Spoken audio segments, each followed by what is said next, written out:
recorder tonight. See if this works any better. The other one's, I don't know if you noticed, but it's not loud enough sometimes. The sync doesn't work, so we'll see.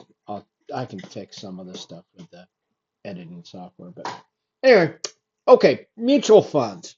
So mutual funds are probably what you guys are going to be, I would say, with some certainty. I think 100% of you will probably end up with mutual funds. If you're going to have any kind of 401k, well, even uh, the state of Alaska with the PFD is sort of a mutual fund kind of concept.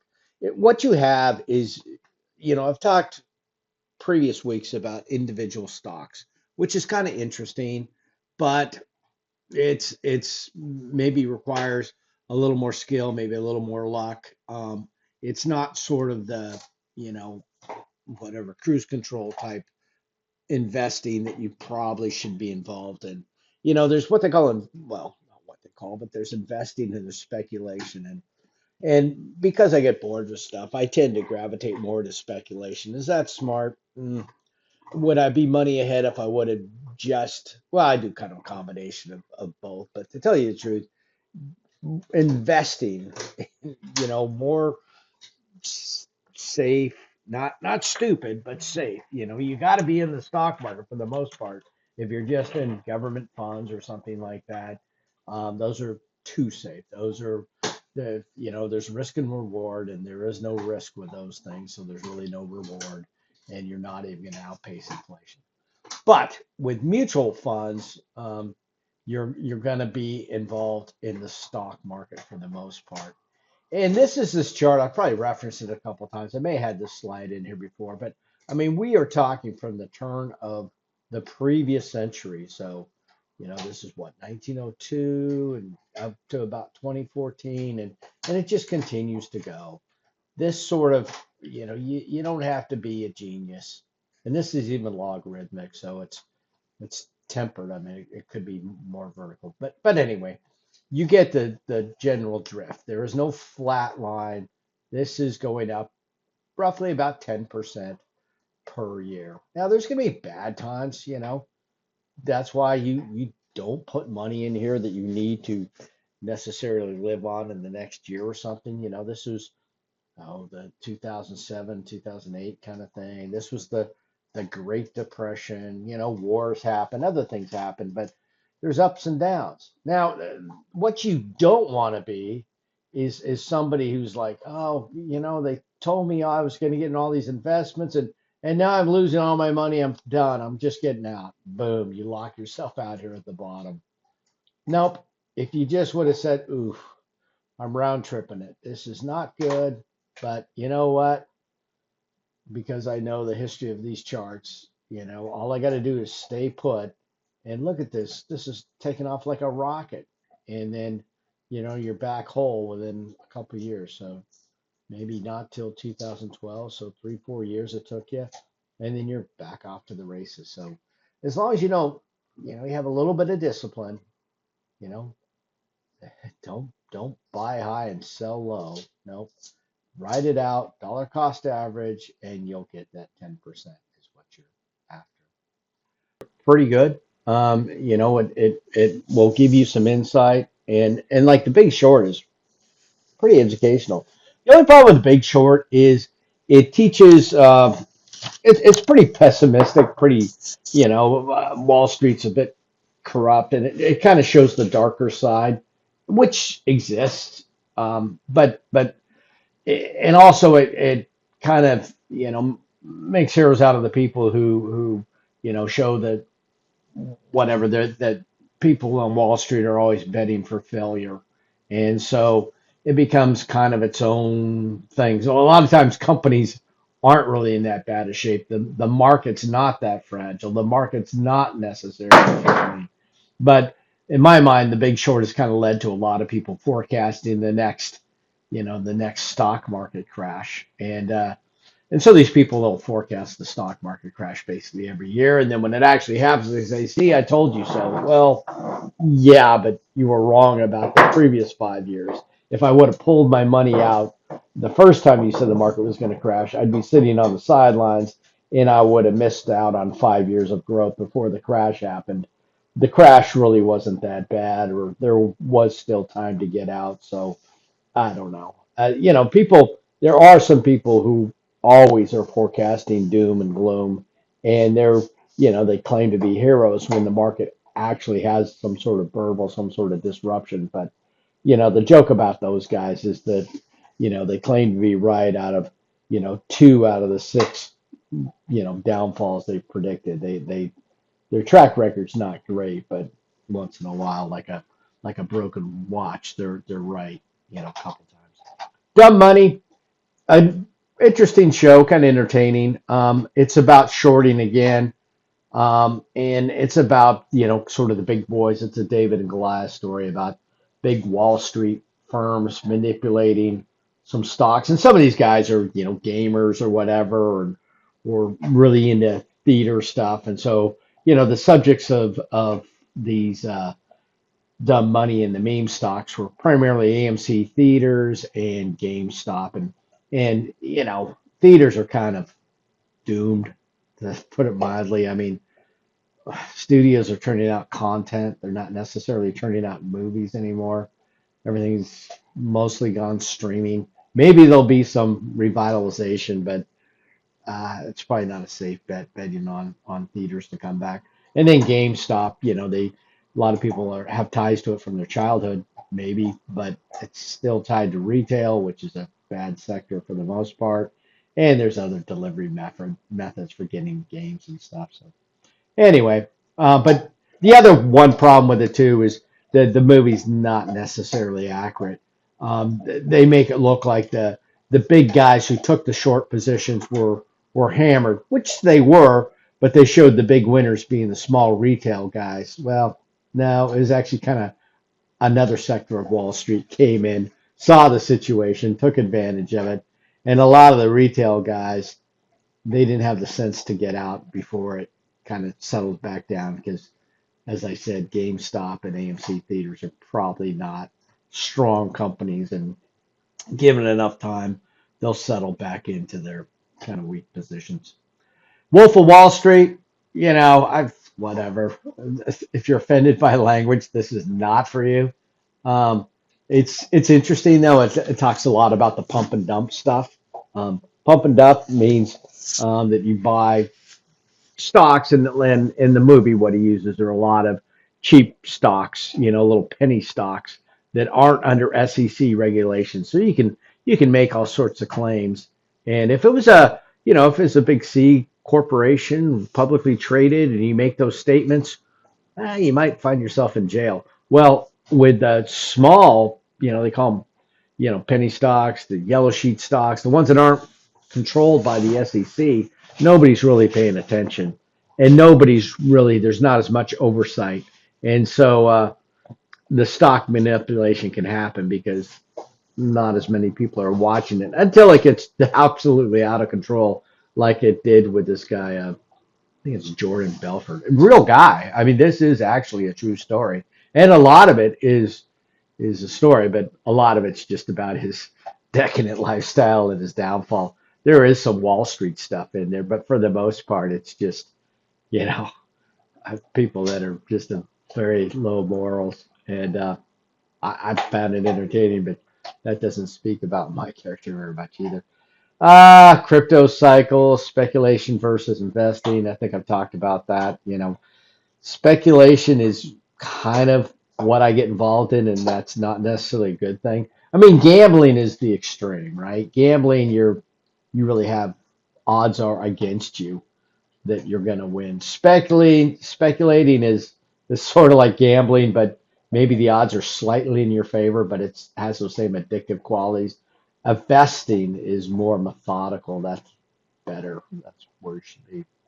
Money you can afford to lose, or at least that you don't need exactly next week. If we're talking crypto, yeah, definitely money that you can lose in disruptive change. Crypto, I have quite a bit of faith in it because it does have some power. There's going to be some things that can be done with crypto that are amazing. You know, the playing field. If you're some, you know, poor guy who happens to be born in Africa and under some corrupt administration, has no chance, has, inflation that's running away. If that, you know, poor guy can channel his money into Bitcoin and not have to deal with inflation, I mean, it's a really a economic democratization. I mean, it can do some powerful things to get some people potentially out of poverty. So that's more the altruistic thing. But just the same, there are a lot of fees and a lot of friction and all that's involved in the financial system because a lot of people make money off it, off all these services, and it's just obscene some of the profits that aren't really necessary because a lot of those transactions can be done through crypto seamlessly, quickly, without the fees involved. So anyway, yeah, the crypto cycle is kind of broken. It was super easy to predict for a while, and now not so much. So mutual funds. Okay, so the heart of the subject here: mutual funds, stock mutual funds, bond mutual funds, and I would say 95% of them are stock mutual funds. So the reason why you might want to do this is because rather than pick a particular stock and put a lot of time into that, if you're buying a mutual fund, you can still have the earning power of stocks, but you don't have that concentrated risk. You're in a more diversified portfolio. So you got a portfolio manager and you just you know, methodically hand them the money through some sort of DCA, dollar cost averaging method, and it's on him. Now it her whatever.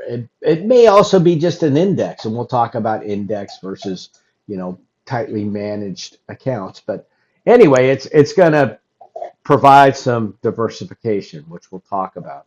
And it's also just going to provide the ease of use. Um, Buying stocks now is quite easy compared to how it used to be, but mutual funds have always been super easy, never been a problem, even before all the technology.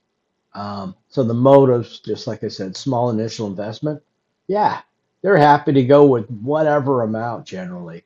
They'll usually have some, maybe $2,500 to start an account, but down in the subscript, they'll say, although if you're on a monthly plan, that's waived. So, you could literally start for 20, $50 a month and uh, get in there and kind of get your foot in the door. Uh, you can look at what the portfolio manager is doing, but these people are like coaches. I mean, the best portfolio managers, they command a pretty good salary. That's because they've got some expertise at picking, analyzing the stock, setting up a good portfolio, meet specific investment goals. So there's a thing called not a writer, a prospectus that tells you about, what the company, what their main holdings are, what their objectives are, what their risk level is, what their just everything. And it's just, you read it and you go, okay, that sounds like what I want to be involved with. And then there's a company, third party called Morningstar that rates these funds, and they provide a second set of eyes to go, yeah, this guy's not just BS and he's actually got some skills, and that's somebody you want to be involved with. So anyway, since they have a bunch of different stocks, um, there's not a stock price, but there's an equivalent. It's called net asset value. So all they do is they just get all the individual stocks owned by the fund, and then they just put them together and do a little math, and they come up with a share price for you, and they report it on a per share basis. So it looks like a stock price. It reflects the underlying stocks, and they didn't typically used to do it you know by a ticker, by the minute. Now they do it once a day. Now I guess they can probably do it more often, but a lot of times mutual funds are not meant to be traded like, you're not jumping in and jumping out. You're not day trading mutual funds.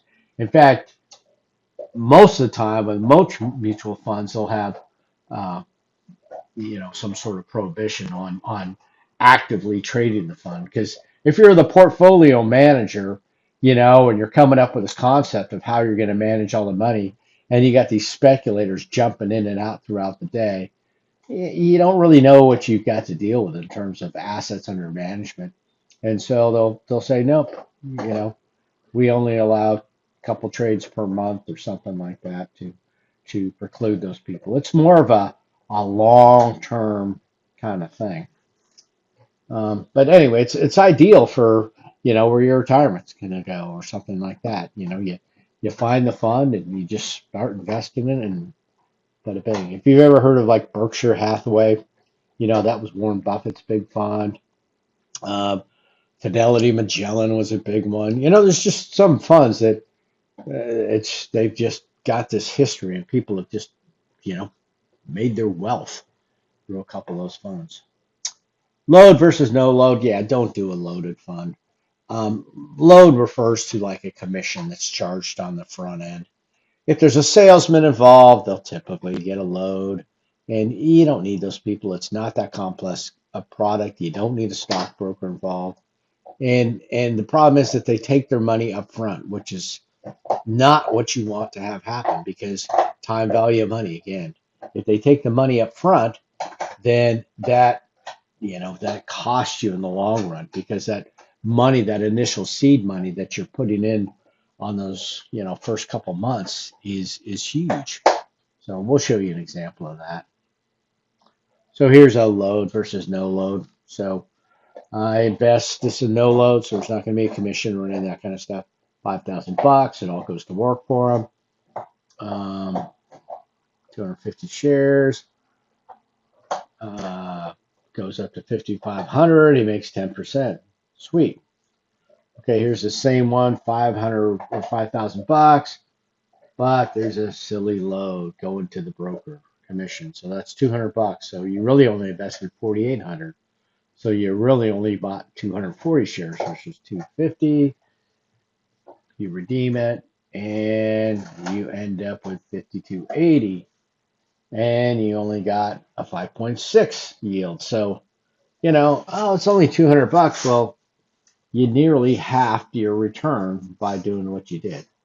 And maybe you got a free dinner out of it. Maybe you got somebody to hold your hand, but you don't need that. You can call up and you can get all sorts of information, but you don't need it typically from a broker. So if you're buying stuff through your retirement account or whatever, you'll generally be buying no load funds.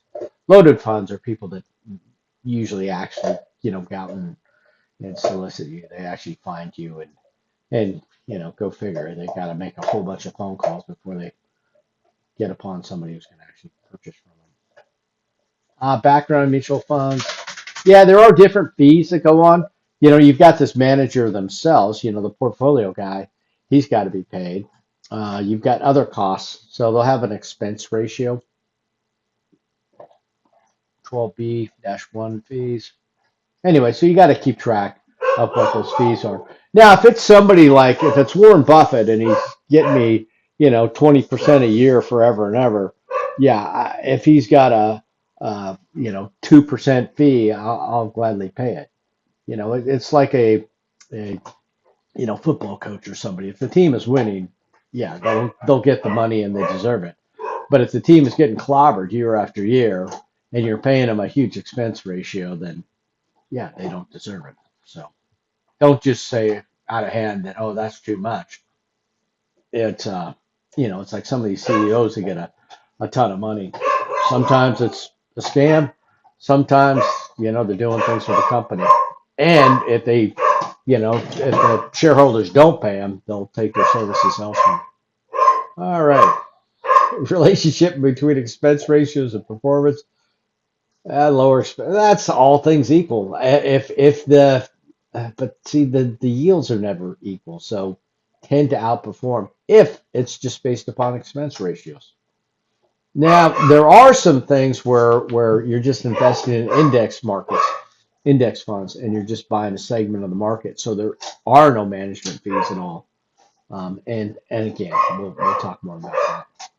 Types of stocks. Here they're saying just these types. There's more than this. So growth funds, these would be companies that are growing. So you're not going to be getting income from these because they're going to be using their profit to build facilities. You would make your money by share price increasing, so you get capital gains, but you wouldn't get dividends. That's typical of growth funds. Capital appreciation. So again, very high rate. So again, we're getting these sort of, adjectives that mean different things. Growth fund means a certain thing. Capital appreciation fund sounds a lot like a growth fund to me. You're not going to have to try and tell the difference between those two.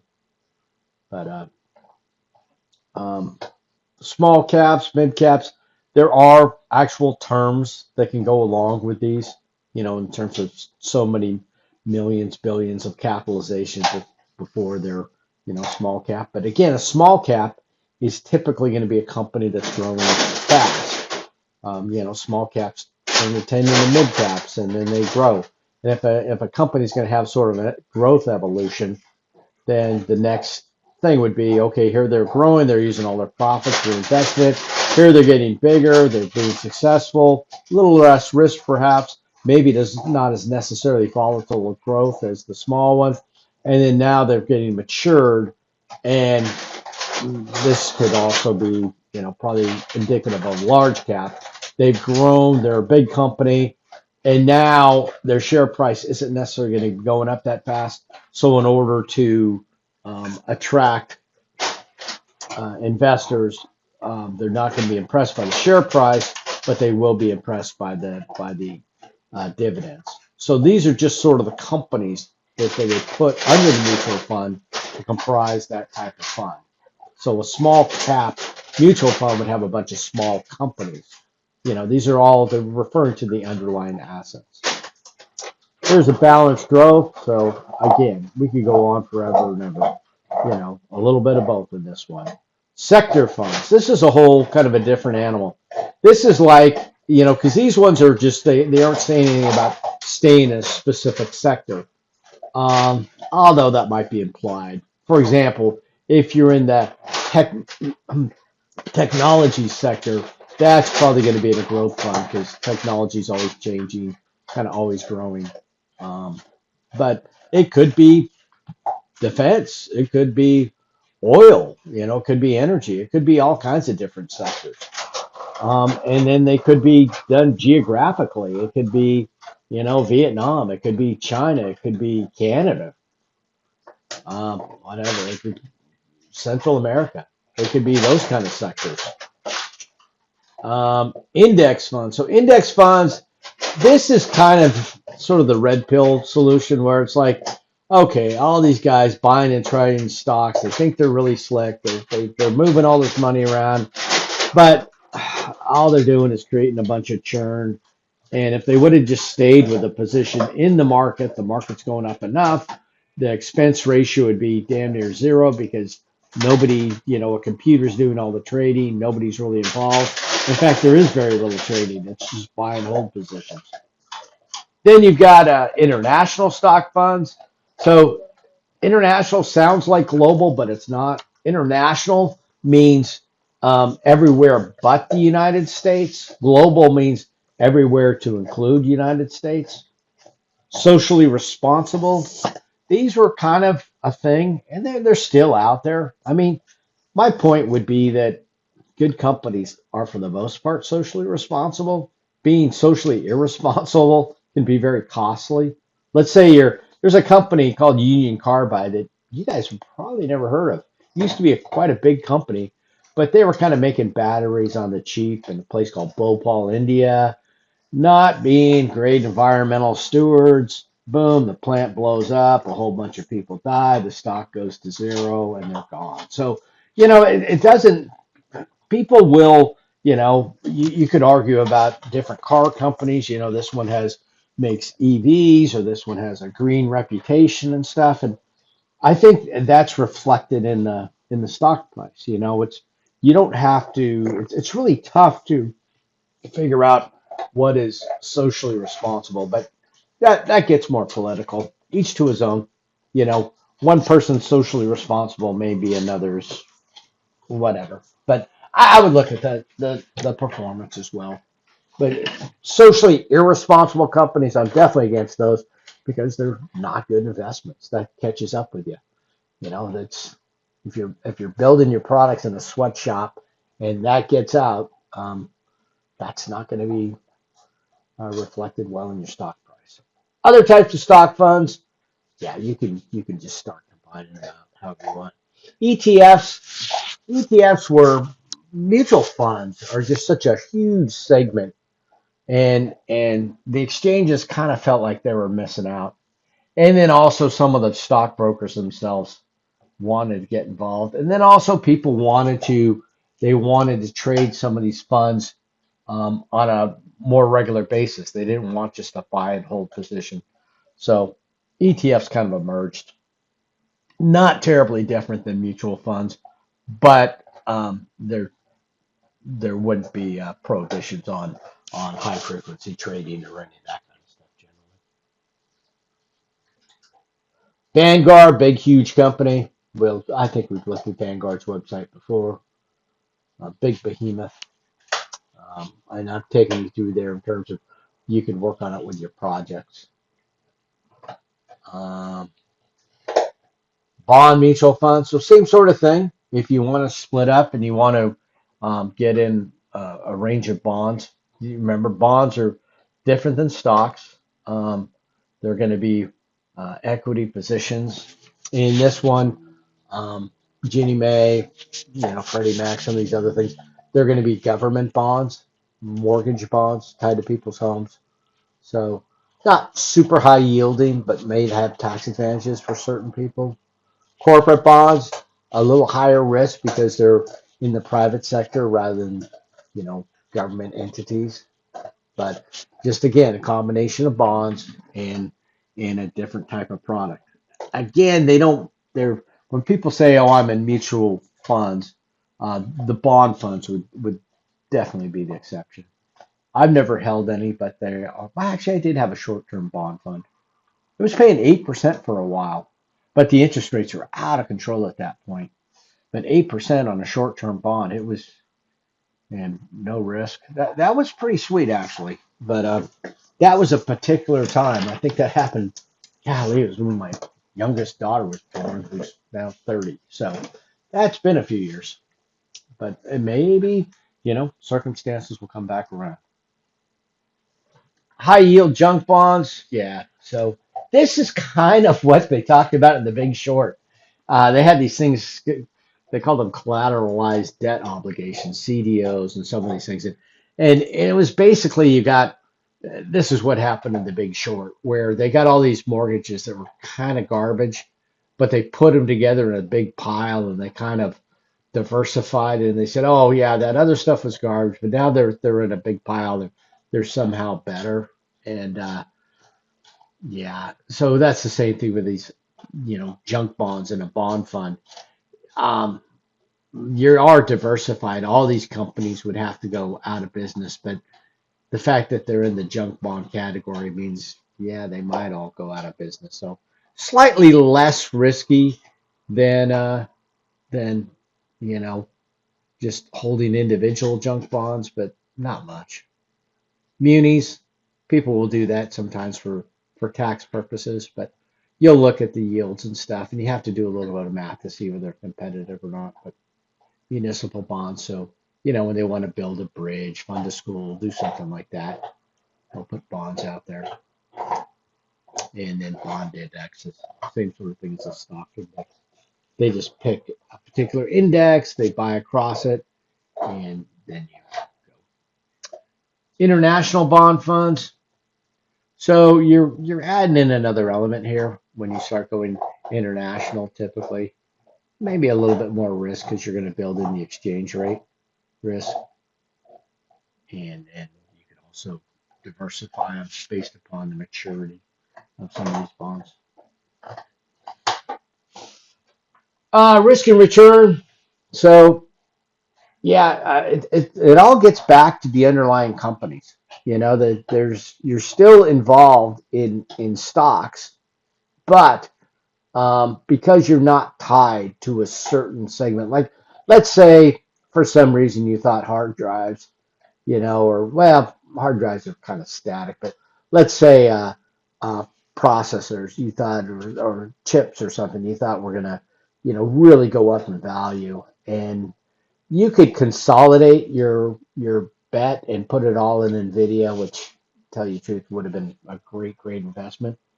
Or you could say, well, I think that, chips and processors are going to do well, but I don't know who the big one is. Well, you know who the big one is, but you're like AMD's out there, and there's some other, up and coming semiconductor companies and some other graphic processing companies, and I'm going to find a sector that's got all those companies because I expect the sector to go up. I just maybe haven't identified that particular company, and I don't want to risk it all on one company. So you could do that, and that would that would help. That would spread it out. Getting back to the topic on this side, dividend distributions. Yeah, sometimes they can, well, go away, or they can be paid. It depends on the underlying stocks. Just capital gains, just as it always is with stocks. Buy high, sell low, and that's one way to make money. And then the actual shares, so which relates back to the underlying stock. So capital gains and dividends, which represent income, are the ways you make money. So short-term capital gains, so that's less than a year. Long-term, more than a year. So here's this mutual fund. Boom, short-term, long-term. Um,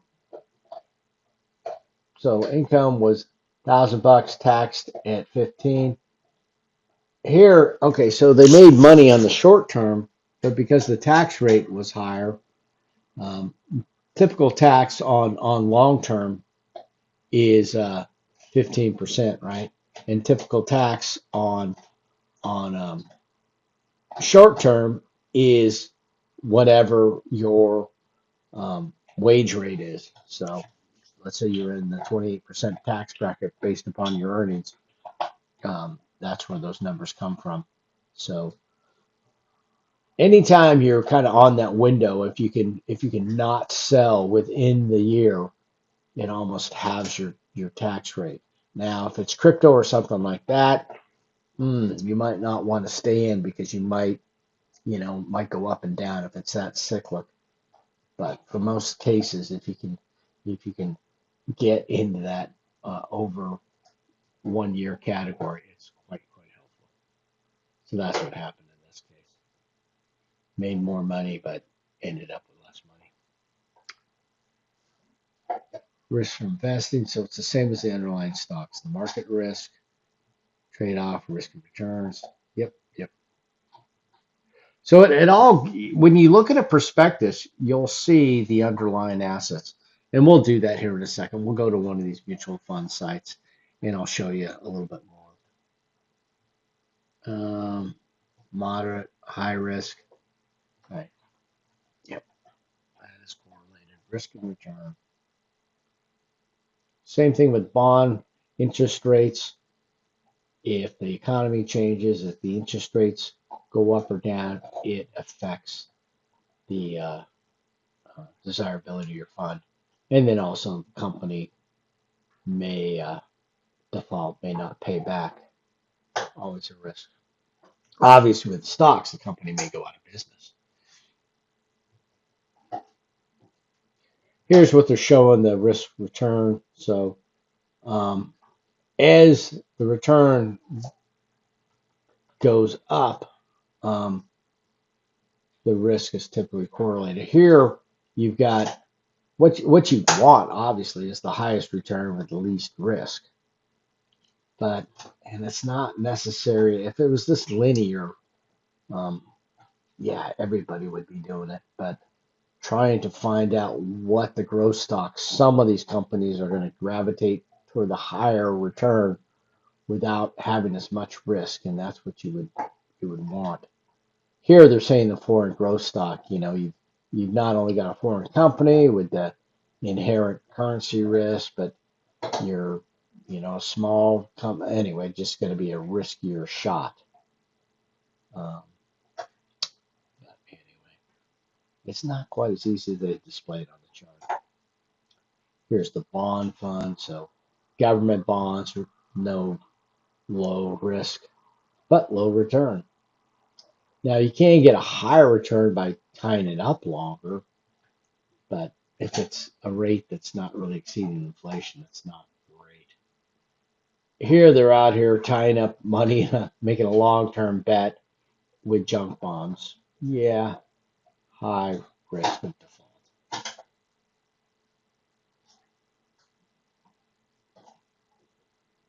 Yeah.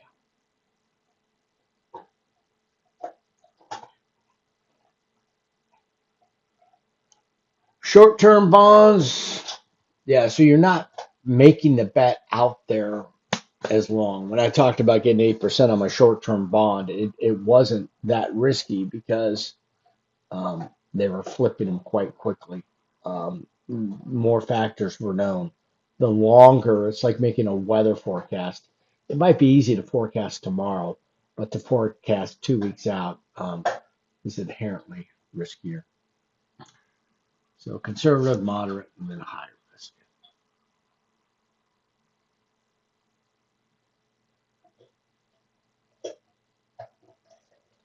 Same sort of thing. Government and how you're with individual companies that are, oh, by the way, failing in a foreign country.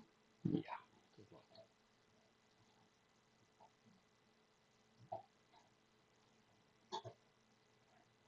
So these are again kind of a set it and forget it kind of thing. You spend some time, you spend an afternoon, a morning, whatever, going through this, coming up with a fund, and if nothing changes, you may have that single fund for your career.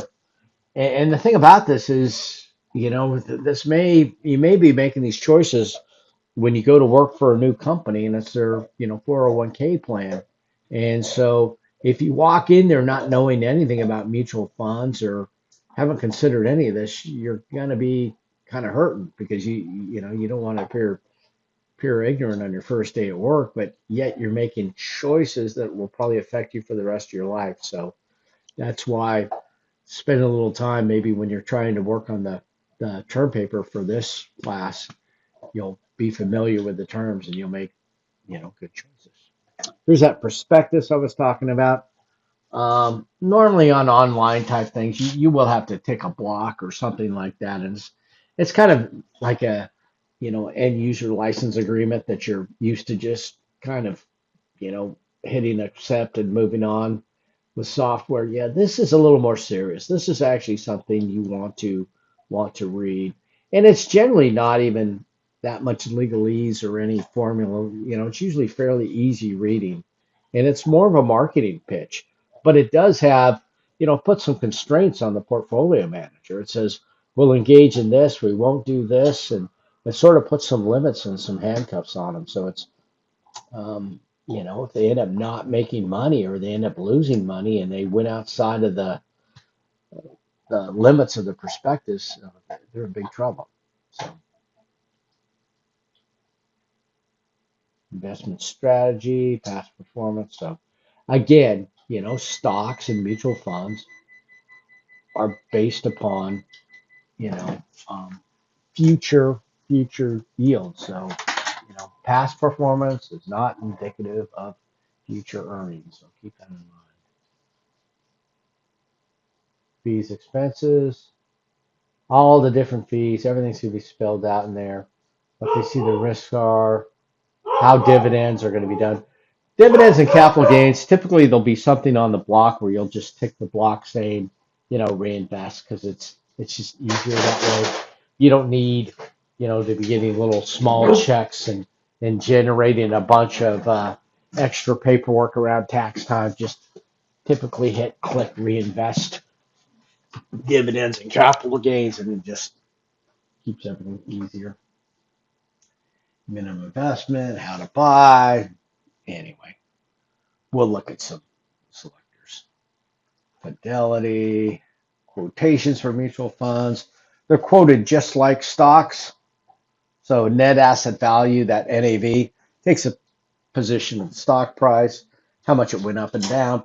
But again, you know, what did I say before? You use charts anymore. This kind of stuff is pretty archaic. Here's a fund. Dividend, if they're an income, uh, that's the closing price. Did that change? You're up 17 cents for the day.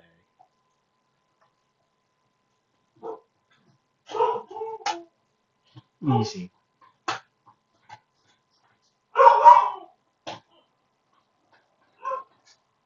Anyway, I'll show you some of the more modern products.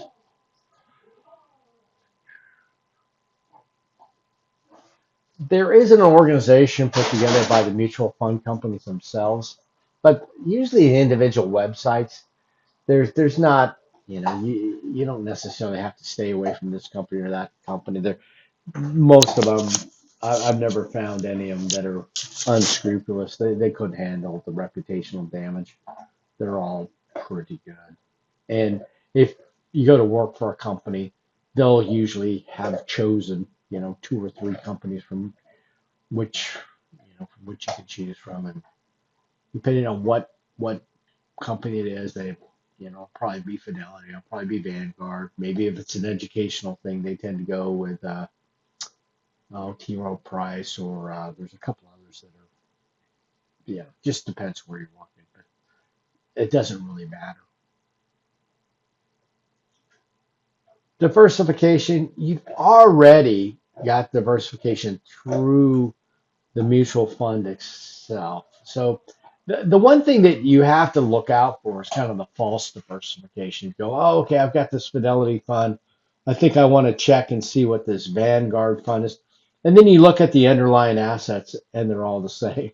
They're all Apple and Meta, which is Facebook, and maybe Microsoft, and they've got maybe just different variants of the Magnificent Seven, and you think you've got diversification, you really don't. You've got just the same company, so you do have to look at the prospectus and make kind of an educated choice. Financial crisis,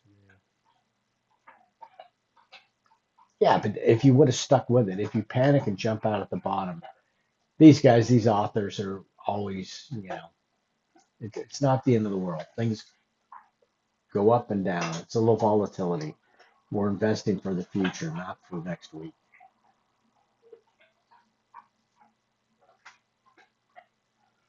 Most companies will have everybody's funds on it. You can, buy a range, almost any mutual fund available through the Fidelity or the Vanguard or whoever site, because they want to be kind of your single source. And so they'll have some sort of supermarket type thing. You don't have to go to some third party. No, these guys, they'll the bigger companies, they'll want to do your banking. They'll probably have some insurance products, and they want to make you, their sole financial company. So don't feel like you have to be associated with a particular mutual fund company to get um, all the products available. That's kind of the old school approach.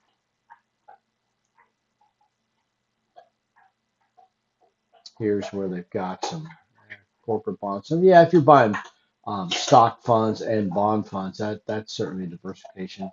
But some of this other diversification, like uh, nothing personal, but the Canadian economy right now, I'm not going to diversify the Canadian economy. It's not doing well right now. I don't necessarily want to buy a portion of it to say I've diversified. I want to diversify the amongst. I want to be on the fastest horse, and maybe the top three horses. So I might pick some other companies, but even the state of Europe right now with their, you look at the big companies in the United States, most of them emerged in the past 25 years or so. Um, in Europe, the companies that are the largest companies are hundreds of years old, and they're just it's just not.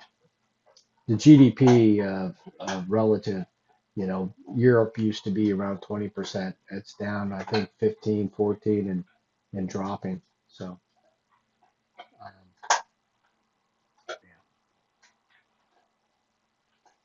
Mutual funds, hedge funds, that gets in a little bit more. It could be all kinds of things. Sometimes there's some investments that are just a little too much. You need to have an excess of $1 million to even be a part of it because it's quite risky and you could get cleaned out. So the SEC for the most part, will allow you to a certain extent to get involved in them.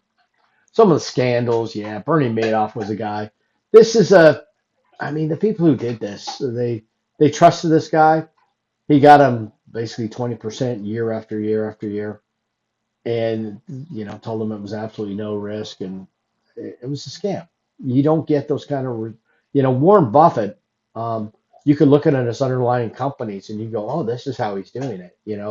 He's making very good choices. With Madoff, no, Madoff was a pyramid scheme. So what you do is you get the money that comes in and you use those new customers' money. They're not expecting a return right now. So you use their money and you pay it off to the existing shareholders and go, wow, we're making money. No, you just got the new people's money. And it works great. It's a pyramid scheme until you run out of new people.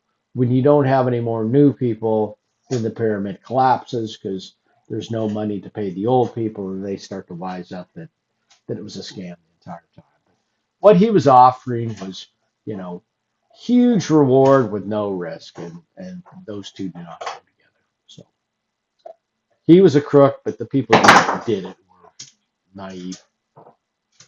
Homework. Okay. So would you prefer a fully taxable investment getting 10.2% or a tax exempt getting 7.9? So all you have to do, it's really not even that hard. You can just do this in your head. You can go, huh, if I'm making 10.2%, but I'm having to pay 28% of it back to the government, all I need to do is subtract, 28% from here, or maybe easier, multiply 10.2 by 7.2, which is, 100. So 72, you get to keep 72% of your money. So I multiply 10.2 times 72, and that's going to be mm, a little less than 7.9 probably. Anyway, quick math, we'll figure that one out for you. Here, she purchased some shares. You know how to do that. Um, Talked about bonds before, about when interest rates go up and down. That's fairly easy. And so anyway, I'm just putting the questions out here so there's no confusion. I realize on the first exam, people are hunting around in the book trying to figure out the right questions. Here, I'm just kind of putting it out there for you. So let's look at something real quick. Let's look at, maybe Vanguard.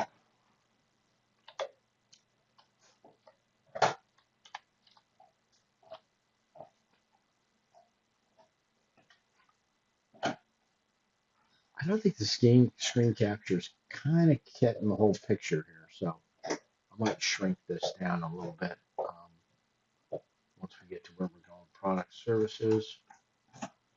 So what we're looking for are mutual funds. Now ETFs are in a separate category.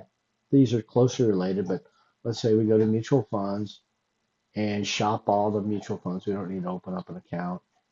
And here, this is how you'd go through and you kind of compare things. And so obviously they're going to push their own stuff at first, you know, but you say, no, I want to look at a lot of different funds. I don't want to be filtered by just Vanguard. I want to see everything. And let's look at mutual funds too, ETFs.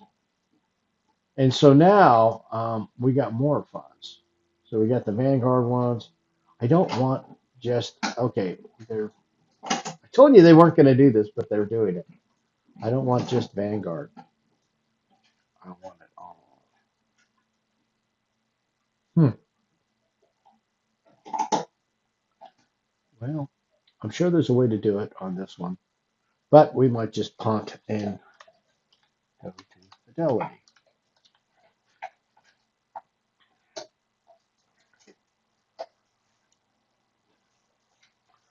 I'm not going to log in.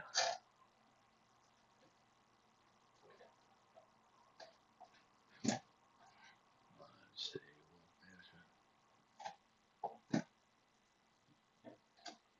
Okay, products. So they'll even do crypto, ETFs, options, interesting, 529, health savings. So all kinds of different stuff. We don't need, now again, they're going to try and steer you to their own product, but um, you can generally buy, here's sustainable, thematic, different ways, sector investing. Um, here's 10,000 different funds from Fidelity and other companies. So you can use this tool here. So different companies, I'm sure Vanguard, I'm telling them short because I didn't want to waste the time to spend much time on their stuff. But they know also that, uh, Morningstar this is not a Fidelity company. This is a third party that people will go, okay, I can trust them. I'm going to see what Morningstar says about these funds. So they'll give you a Morningstar rating, which is kind of cool. Green type funds, if you want that minimum investment. Generally, those things will be waived. Um, and then make sure that this thing is staying in the picture.